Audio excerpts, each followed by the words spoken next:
Good evening. How's everybody doing? Great to be learning with you on a Thursday, Yom HaMishi. Let's light up the darkness.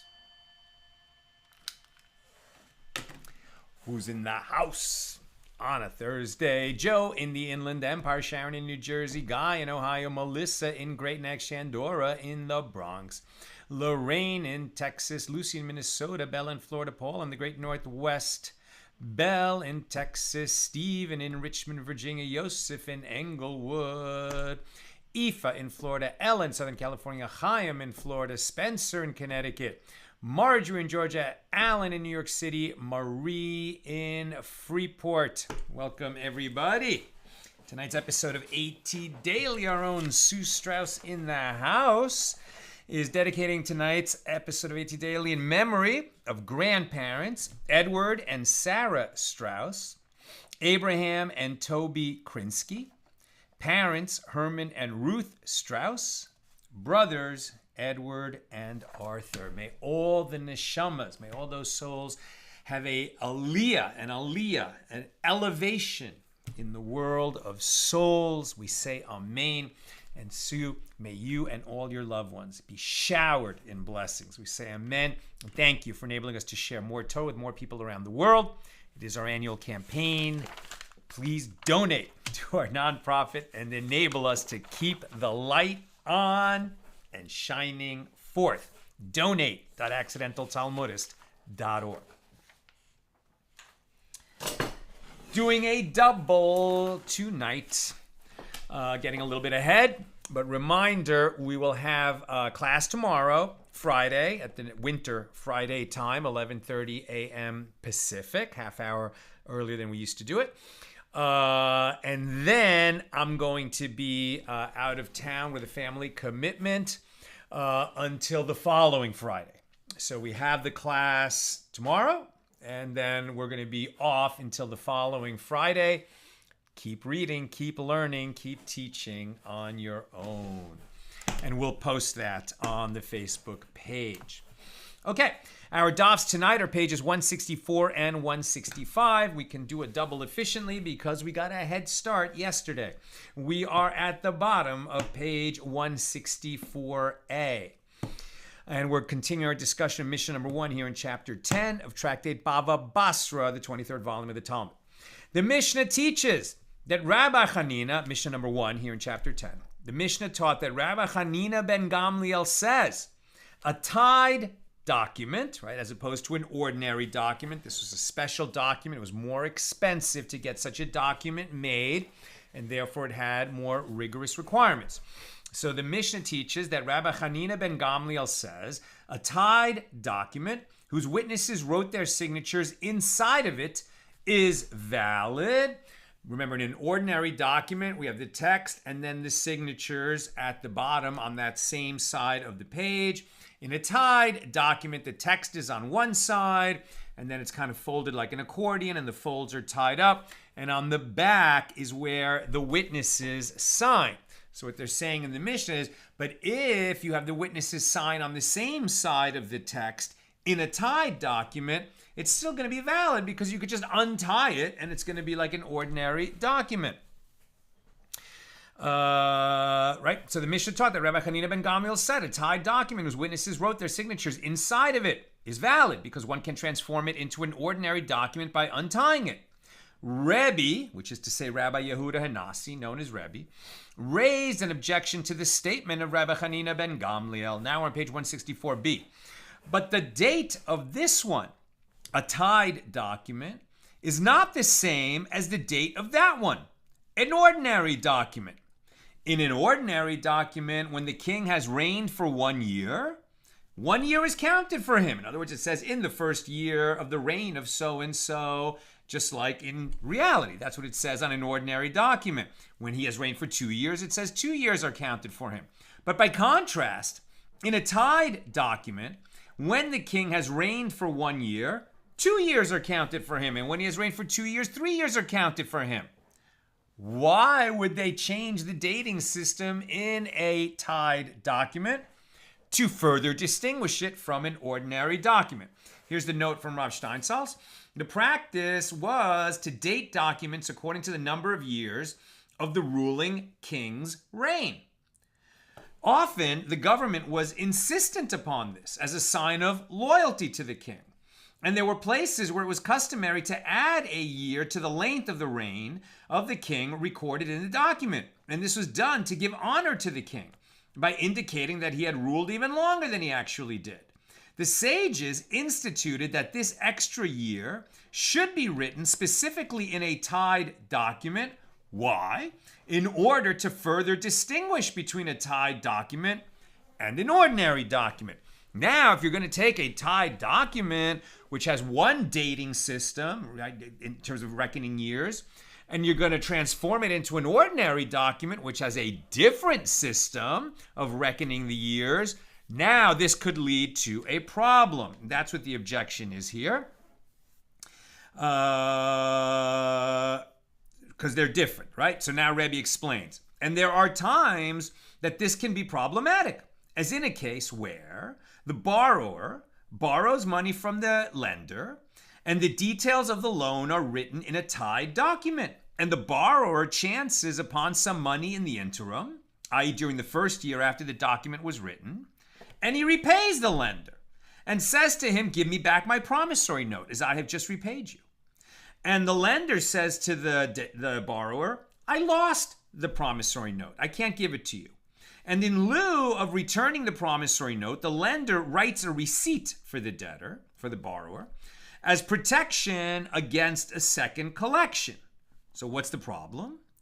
Says Rebbe, and then when the time for repayment that is written in the promissory note arrives, so the lender will turn it into an ordinary document by undoing its stitches and opening it up, and he can then say to the borrower, it is now that you borrowed this money from me, as attested in this promissory note, and the receipt that you have in your possession must be for a previous debt, as its date precedes the date of my document. This is because the dating system, right, reckoning the years in the reign of a certain king, is different in one document to another. So it can come out that it could be, if you can turn one document into another, a tied document into an ordinary document, this lender is going to be able to make a fraudulent claim that you haven't paid me, and the receipt that you say is evidence that you paid me, well, it's before I even lent you the money. How could it possibly refer to this loan? And that's the kind of problem that could come up if an unscrupulous lender then goes and presents that promissory note in court. So now the Gemara answers that Rabbi Hanina ben Gamliel holds that one does not write a receipt in such a case. If a creditor, right, if a lender loses the promissory note, the borrower need not pay him at all, out of a concern that the debt may one day be collected again when the promissory note is found. So he is not required to pay the debt and accept only a receipt, which he will then have to guard permanently to protect himself against a second collection.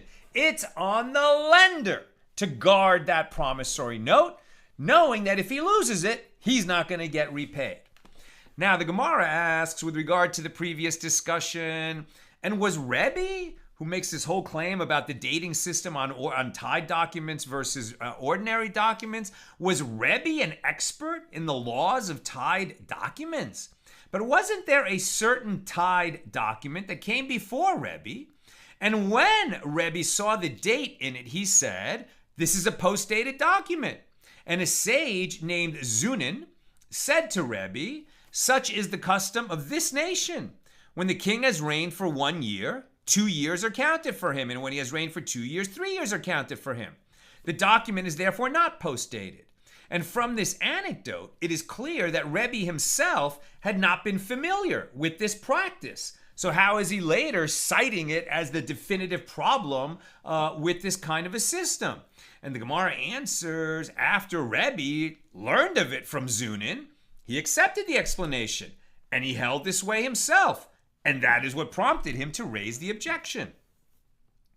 There was a certain document, new incident. There was a certain document on which was written as its date, in the year of so-and-so archan. Okay, so in other words, it doesn't say in the first year of ruling or in the 20th year of his reign. It just says in the year of, let's say, David, and then it doesn't say the king, it says David archan. Now this word is from Greek. So what does archan mean? This is a title for a ruler, but it doesn't state any particular year of his reign. So it's like it's saying in the year of David the king. Well, what does that mean? First year, fifth year? What is he saying? Rabbi Hanina said, let it be investigated when it was that this archan rose to his position of archan, i.e. find out the year that he came to power. And the validity of the document is established from that year. Because what this means is the year of so-and-so archan is the year in which he came to power. And the Gemara suggests, but perhaps the writer of the document was using an Aramaic or a Hebrew term. And he intended to say that the reign of so-and-so had already extended, arich, for several years. And Rav Hoshaya says, such is the custom of this nation where the document was written. In the first year of the king's reign, they referred to him with the title archan. And in his second year, they referred to him with the title Digon. So if you see archan, it must be his first year. So the Gemara suggests, but perhaps the people, meaning the public, rose up and deposed the ruler, and then they reinstated him. And the document was written in the first year of his second reign. So Rabbi Yirmeya said, in that case, they would refer to him with the title Archan Digon. Very interesting, right? Somebody who was the head of a nation and then got deposed by the people and then was brought back. How would you refer to him? You could talk about the beginning of his second reign. Apropos these Greek terms, the Gemara cites two baraisas that mention them.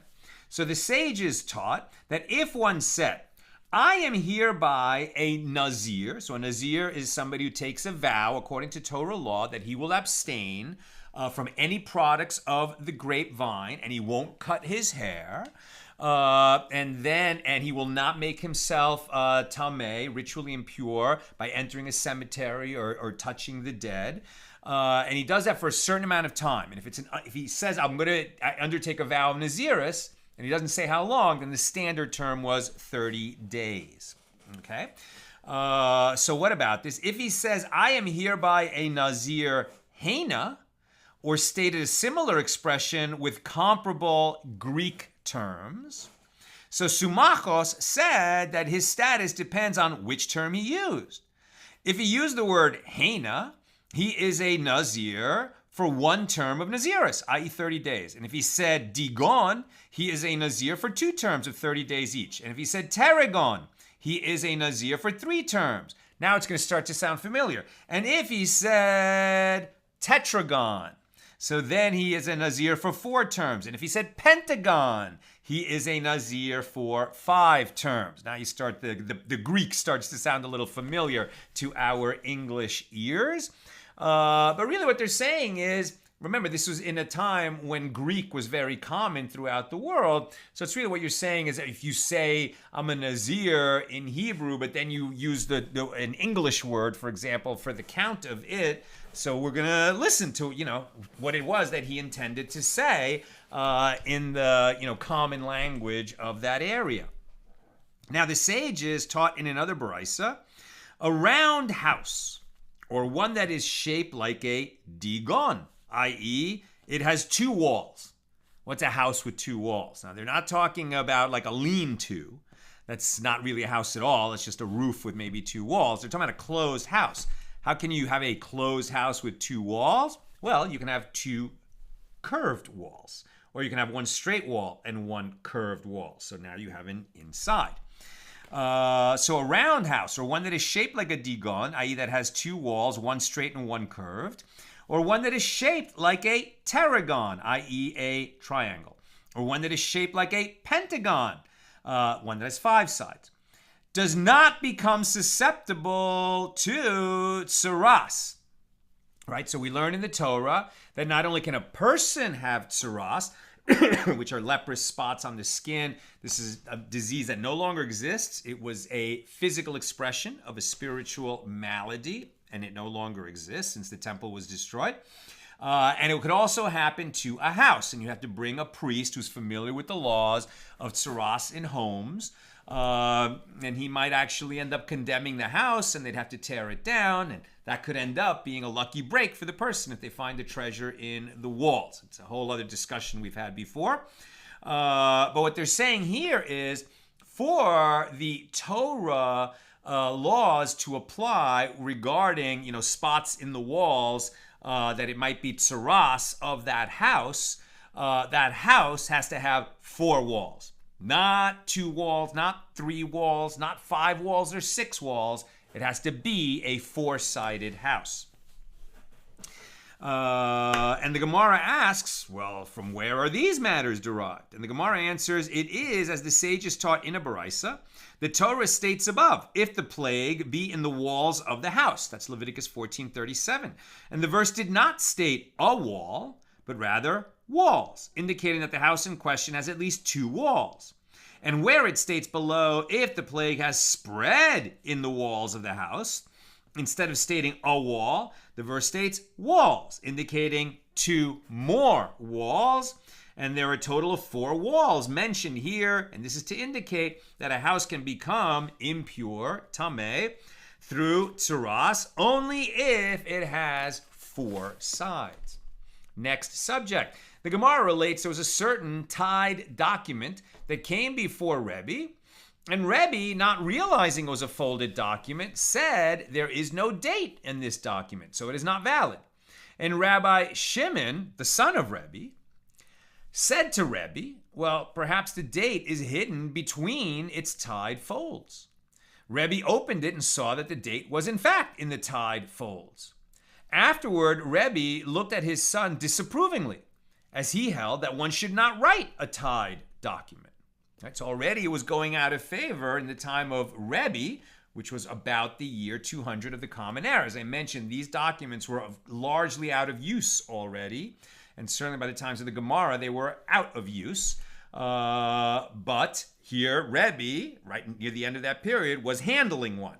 He was unfamiliar with it, which shows you how out of practice it was to use tied documents. So he looked at his son disapprovingly as he held that one should not write a tied document. And his son said to him, I didn't write it. Rabbi Yehuda Chayata wrote it. And Rebbe said to his son, turn away from uttering this kind of malicious speech. What was the malicious speech? His father, said you shouldn't write these documents. He said, I didn't write it. This other sage wrote it. Well, that's malicious speech. That's being a talebearer, right? It's telling on someone. Another time, Rabbi Shimon was sitting before his father and he was reciting a section of the book of Psalms. And Rebbe said to him, how straight and neat is this writing in the book from which you are reading? Right? This is a time long before, 1,000 years before there was print, more than 1,000 years before there was a printing press. So everything that was a book was written by hand. And he was commending how beautiful this one book was. The writing was so neat. And Rabbi Shimon said to him, I did not write it. Yehuda Chayata wrote it. And now, before you can see, well, Rebbe doesn't like these kinds of documents. When his son says, yeah, I didn't write it, that guy wrote it. Okay, that could be like Lashon Hara, evil speech, malicious speech regarding this other sage who wrote something that Rebbe disapproves of. But now Rebbe is saying, how beautiful is this handwriting? And his son says, oh, I didn't write it. That same other guy wrote it. Seems like a compliment. What does Rebbe say? Rebbe told his son, turn away from uttering this kind of malicious speech. How is it malicious speech if it's a compliment? So the Gemara asks, granted, there in the first episode, there is malicious speech. And this is the translation of Lashon Hara, right? Evil tongue, wicked tongue, Lashon Hara. And let's just call it Lashon Hara, right? Evil tongue, wicked tongue, often refers to gossip, slander, any kind of inappropriate words. But here it's a compliment. So can a compliment be Lashon Hara? Answer, yeah. And let's keep reading why. Granted, there in the first episode, there is Lashon Hara involved as Rebbe was displeased with the writer of the document. But here in the second episode, what Lashon Hara is there? Rebbe was complimenting the writer of the book of Psalms, not criticizing him. And the Gemara answers, it is because of what Rav Dimi teaches. As Rav Dimi, the brother of Rav Safra, teaches, a person should never speak the praises of another, as out of the praise spoken about him, someone may come to speak to his detriment. Now, this doesn't mean that you can't give people compliments. Of course you can. That's not Lashon Hara. But to speak about another person who's not in the room with people who are in the room, even to sing that person's praises, is problematic because once you sing his praises, it's going to probably prompt someone in the room to say, yeah, that guy's not so great. He did such and such. That's definitely Lashon Hara, and it might not have been spoken if you hadn't started the conversation about someone else with your well-intended but inappropriate comments. Rav Amram says that Rav says there are 3 sins from which a person is not spared each day, right? Like 3 sins that everybody commits. And they are having sinful thoughts and committing sins concerning deliberation in prayer. Right? This assumes that everyone prays, but when we pray, we just don't have the proper, devekus and kavana, right? The proper focus and concentration and intention when we're praying, because our minds wander. And Lashon Hara, malicious speech. And the Gemara asks, how can it enter your mind? Can it enter your mind that a person cannot go through the day without uttering malicious speech? It's impossible to avoid uttering Lashon Hara in a day. Now we're on page 165a. And the Gemara answers, rather, Rav was referring to uttering a hint, i.e., words with a bare trace of malicious speech. He's saying even if you're a saintly person who's trained yourself to never speak Lashon Hara, some hint of it is going to come out because we're humans, and you must be ever vigilant and never comfortable with where you are with respect to speaking Lashon Hara, because it's a sin everybody commits, and therefore we all have to work harder on committing it as little as possible. Rav Yehuda says that Rav says the majority of people succumb to sin with regard to robbery. Robbery? Do we all succumb to robbery? Maybe, we succumb because where there's a slightly marginal gray area where we don't even realize it's a gray area, our inclination is always to, do that which is most favorable to ourselves, and we might end up robbing inadvertently. And a minority of people succumb to sin with regard to sexual matters. Okay, good. Most don't. And everyone succumbs to sin with regard to malicious speech. And the Gemara asks again, can it enter your mind that all people sin with regard to malicious speech? And the Gemara answers, rather, Rav was referring to uttering a hint of malicious speech. Back to documents. The Mishna teaches with regard to documents that Rabban Shimon ben Gamliel says everything is in accordance with regional custom. And the Gemara wonders, and does the first Tana not accept that one should follow the regional custom? It is not reasonable that he would take issue with such a basic concept, which we've seen over and over again, that in monetary matters, we follow the regional custom. Rav Ashi said in explanation, in a place where the custom is to write an ordinary document, and one said to a scribe, make an ordinary document for me. And the scribe went and made a tied document for him. It is assumed that this person was particular about wanting an ordinary document. And similarly, in a place where the custom is to write a tied document, and one said to the scribe, make a tied document for me, and the scribe went and made an ordinary document for him. Well, it is assumed that this person was particular about wanting a tied document. In both of these cases, the document is considered to have been written without the consent of the one who requested it from the scribe. And so if it is a get, a bill of divorce, it may not be used, as a get must be written with the knowledge and consent of the husband. When the Tanaim of the Mishnah disagree, is in a place where the custom is to write either an ordinary document or a tied document, right? They do both of these in that region. And a person said to a scribe, make an ordinary document for me. And the scribe went and made a tied document for him. In such a case, one sage, the first Tana, holds that the one requesting the document was particular about wanting an ordinary document. And since the scribe wrote a tied document, it is considered to have been written without his consent, and it is no good. But the other sage, Rabban Shimon ben Gamliel, holds that one requesting the document was merely indicating his position to the scribe, stating that if the scribe wanted to save himself the trouble of writing a tied document, there would be no objection, and therefore the document is valid. Abaye said concerning Rabban Shimon ben Gamliel and Rabbi Shimon and Rabbi Elazar, they all hold that when one gives instructions to an agent, he is merely indicating his position to him as opposed to expressing an insistence on certain details. And Rabban Shimon ben Gamliel holds that this is the case, as we have just said. And Rabbi Shimon holds this as well, as we learned in the Mishna tractate Kedushin, page 48a, as explained by the Gemara there, that the first Tana rules that if a woman appoints an agent to accept her betrothal money and tells him that the man will be giving a gold dinar or that he will be giving a silver dinar, and then the man in fact gives the other type of dinar, the betrothal is not valid, as in accepting the wrong kind of dinar, the agent did not follow the woman's instructions exactly.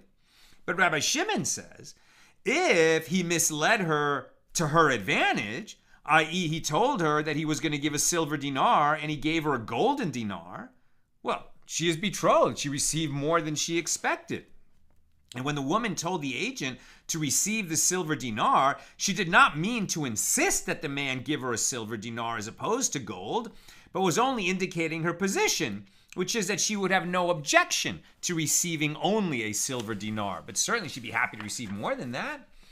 Abaye continues, and Rabbi Elazar also holds this, that we don't insist on the exact details when we appoint an agent to do something for us, as we learned in the Mishna tractate Gittin 65a, with regard to the woman who said, when designating her agent to receive a get for her, right, to receive the bill of divorce from her husband, and she said to her agent, receive my get for me in such and such a place. And then the agent went and received it for her in another place. Well, then the divorce is not valid. She has not been divorced because she said, receive my get in such and such a place. And since her agent received it somewhere else, he didn't follow her instructions. Therefore, he is not her agent to receive the get, and she is not divorced. That's according to the rabbis. But Rabbi Elazar deems it valid. So one sage, the first Tana in that ruling, holds that the woman is particular, that her instructions be followed. And the other sage, Rabbi Elazar, holds that she was merely indicating her position to the agent, informing him of where she thought her husband would be, not insisting that the get be received only in that place. New subject.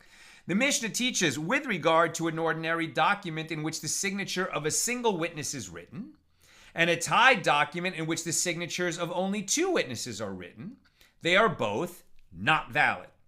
And the Gemara asks, okay, granted it was necessary for the Mishnah to teach that a tied document in which the signatures of only two witnesses are written is not valid, right? Because we know that a tied document requires three witnesses. It's more expensive, more elaborate document. Two witnesses not enough. In a tied document, you need three. So if there's only two, it's not a valid document.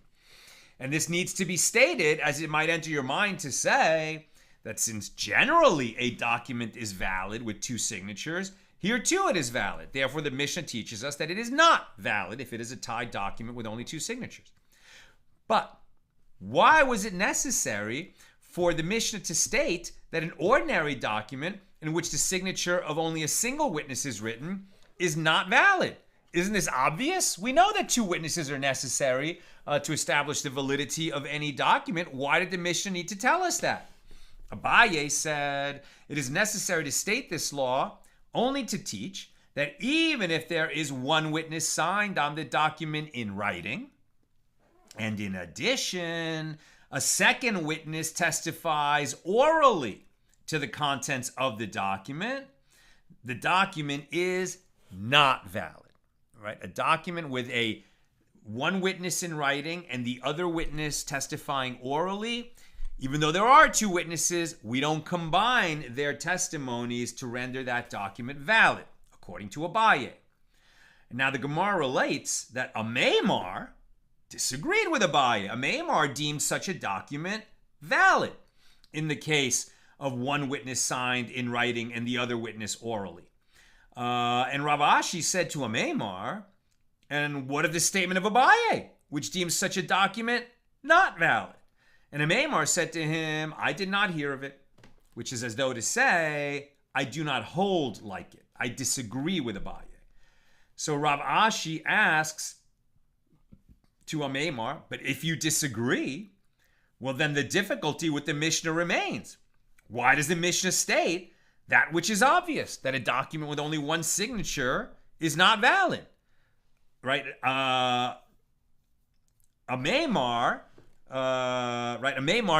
gave us a good reason, because you could combine a written and an oral, okay, and then the Mishnah is telling us, well, the Mishnah doesn't hold by a Maimar, but that's why it needed to be said. But if you disagree with that and that you can never combine, then what is the Mishnah teaching? So the Gemara answers that the Mishnah teaches us something different. That the case of two witnesses signed on a tied document is similar to the case of one witness signed on an ordinary document. Just as there in the case of a single witness signed on an ordinary document, it is disqualified by Torah law, not because a rabbinic ordinance was violated, but because a Torah law was violated. Therefore, if there's a doubt, we're stringent.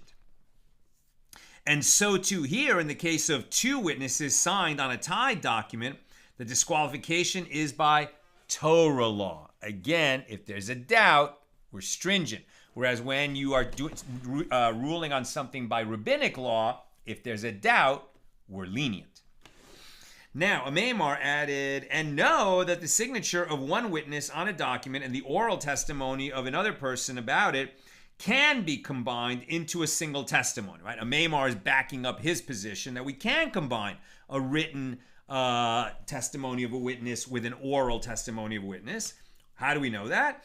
As the colleagues of the academy sent a question from Eretz Yisrael, to Rabbi Yirmeya, seeking clarification of a Baraisa. The Baraisa states that the first Tana holds that the testimony of two witnesses to an event can be combined into a single testimony only if both of them witness the event together. Whereas Rabbi Yehoshua ben Korcha holds that the testimony can be combined even if they saw the event one after the other. They didn't both see the same event, right? One of them maybe saw the first half of the event and the other one saw the second half of the event. And we can combine because, hey, there were two witnesses of that event, even if they both didn't see the whole thing. So we can combine their testimonies, even though they were sequential rather than together. Furthermore, the first Tana holds that their testimony is accepted only if they both testify together. They have to come to court together. But by contrast, Rabbi Nassan holds that the testimony of one witness may be accepted today, and when the other witness comes to the court the next day, his testimony also may be accepted. And the two testimonies may thereby be combined, even though the two witnesses were not in court on the same day.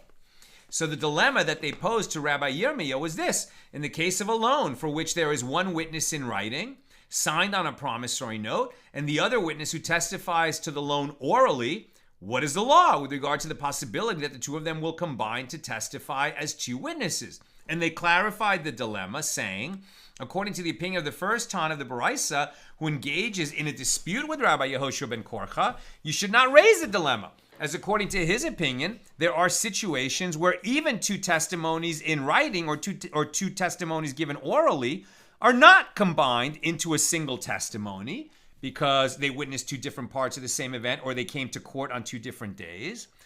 Therefore, Kal v'chomer, all the more so. You not combine them when one is written and one is oral.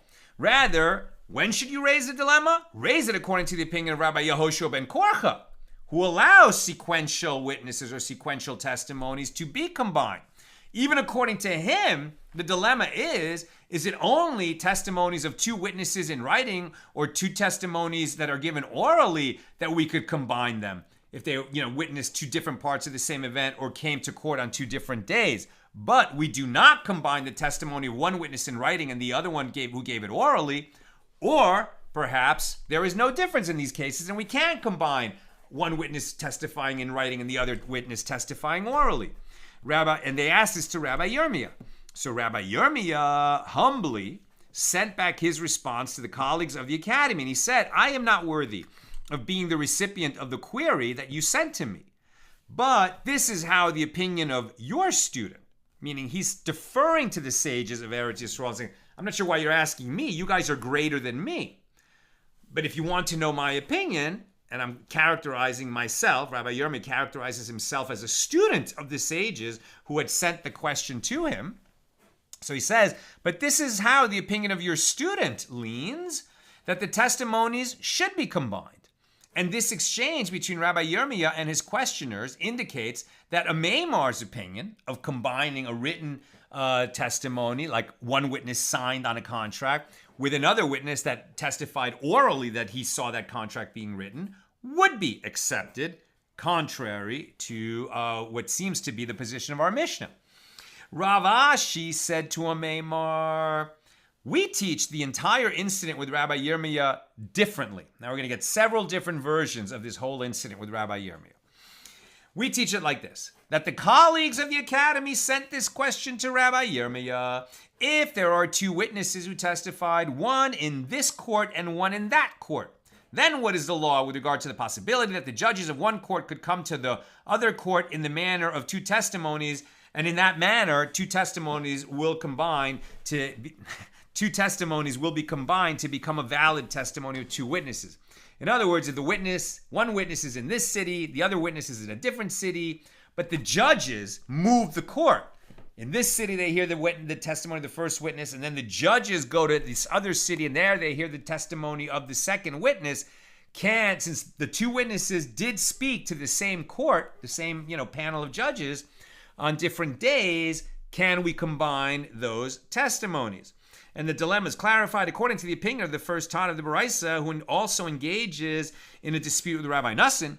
Don't even raise the dilemmas. According to his opinion, testimonies that are not given concurrently are not combined even in one court, all the more so when they're given in two different courts. So rather, when should you raise the dilemma? Raise it according to the opinion of Rabbi Nassim. And the dilemma is it in one court, that two separate testimonies are combined, but when they are given in two separate courts, they are not combined? Or perhaps there is no difference. And Rabbi Yirmeya sent back this response to them, I am not worthy of being the recipient of the query that you sent to me, but this is how the opinion of your student leans, that they should be combined.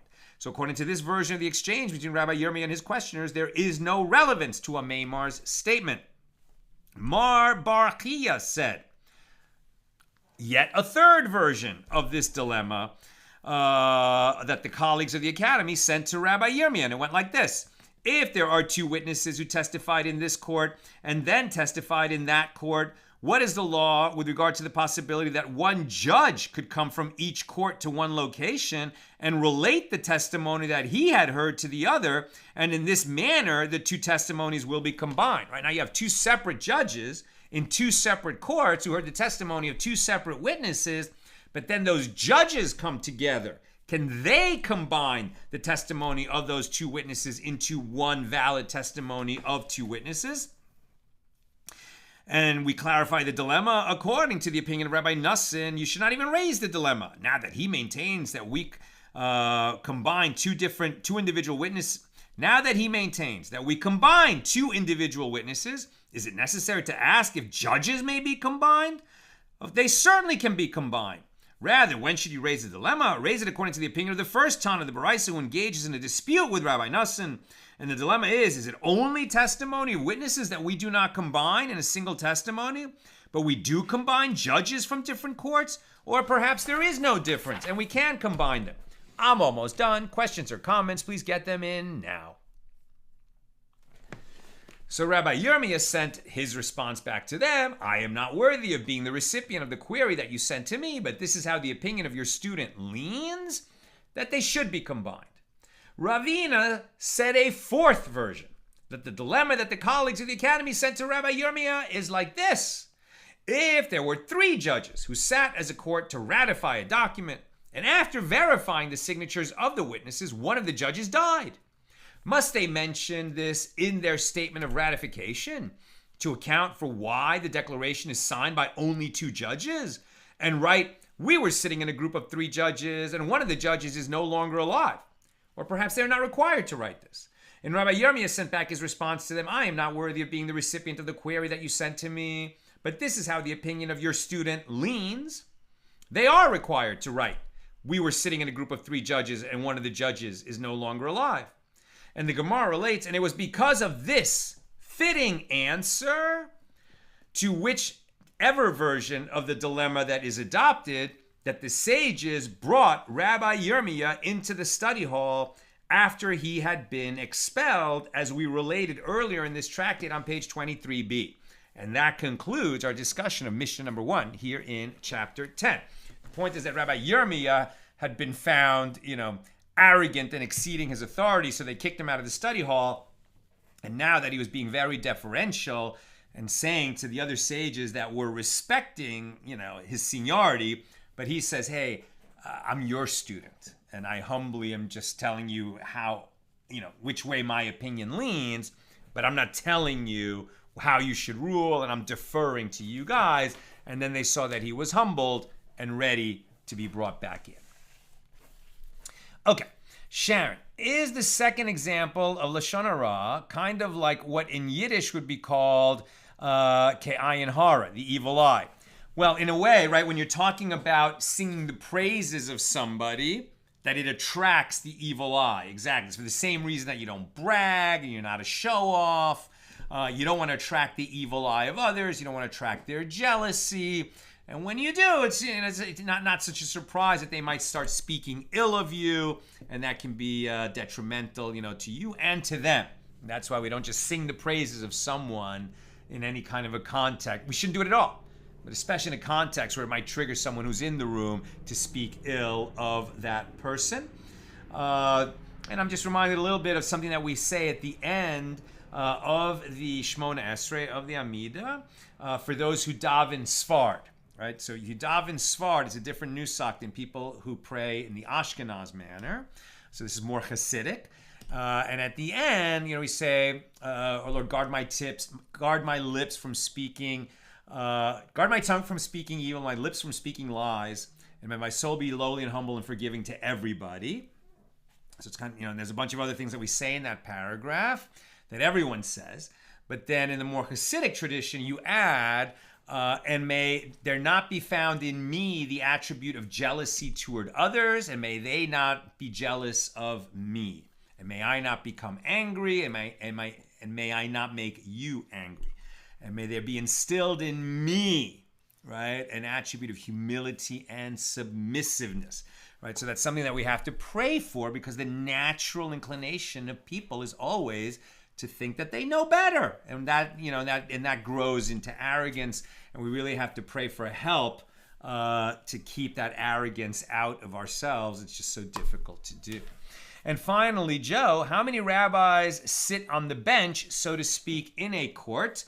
So it depends on the kind of court, right? A typical Beis Din, a typical rabbinic court, is 3 judges. And we've seen elsewhere that if it's a very qualified judge, he can rule alone, right? You can often go to a rabbi and get a ruling. But for major things, right, so there was a major court.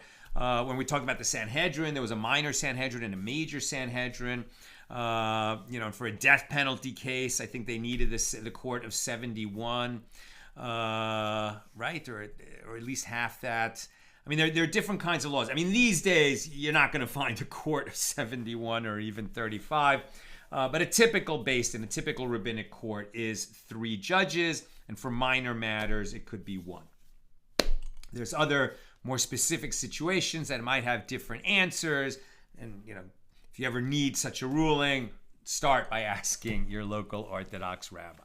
That's what I've got for us today. And with God's help, we'll be together again tomorrow, Friday, at the winter Friday time of 11:30 a.m. Pacific. We'll have class tomorrow, and then no class after that until the following Friday, because I have a family commitment next week. All the best. Have a great night.